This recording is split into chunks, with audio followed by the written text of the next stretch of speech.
Aujourd'hui dans Helvéticus, Henri Dunant et la Croix-Rouge. Notre histoire se passe à Solferino en Italie et à Genève en 1862. Nous voici avec Henri Dunant, un homme d'affaires qui part à la rencontre de l'empereur de France avec qui il veut parler. Le voyage arrive à son terme lorsque soudain, Henri Dunant se retrouve devant un horrible champ de bataille. Il y a beaucoup de blessés et personne pour les soigner. Mais il faudrait un médecin.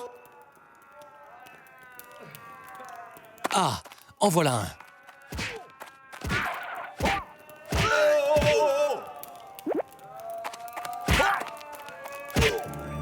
Dans cette terrible bataille, même les médecins ont été pris pour cible.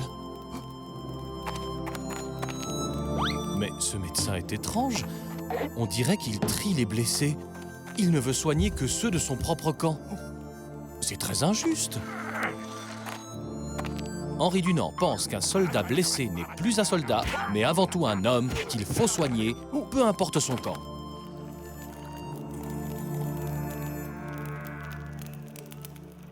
Il y a trop de blessés, et ils ne peuvent pas être soignés dans ces conditions. Henri Dunant a une idée.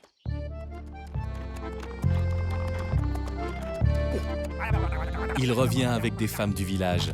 Elles seront les infirmières. Il leur explique qu'elles doivent aider tous les blessés, quel que soit leur camp.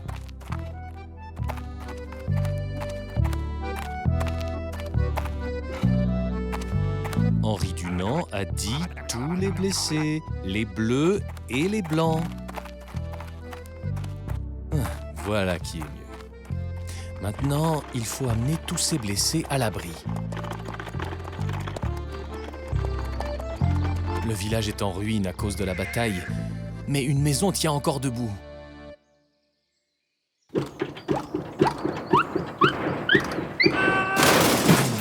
Il y a vraiment trop de blessés.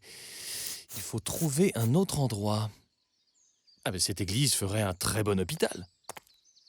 Ainsi, grâce à Henri Dunant, tous les blessés sont soignés. De retour chez lui, il écrit un livre sur son aventure et propose que tous les soldats soient soignés équitablement. Les médecins et les infirmiers doivent pouvoir donner des soins sans être gênés, et pour qu'on les reconnaisse, ils doivent porter un signe qui les distingue des autres.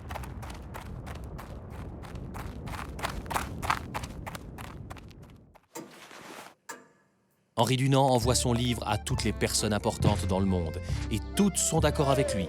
Il faut faire quelque chose.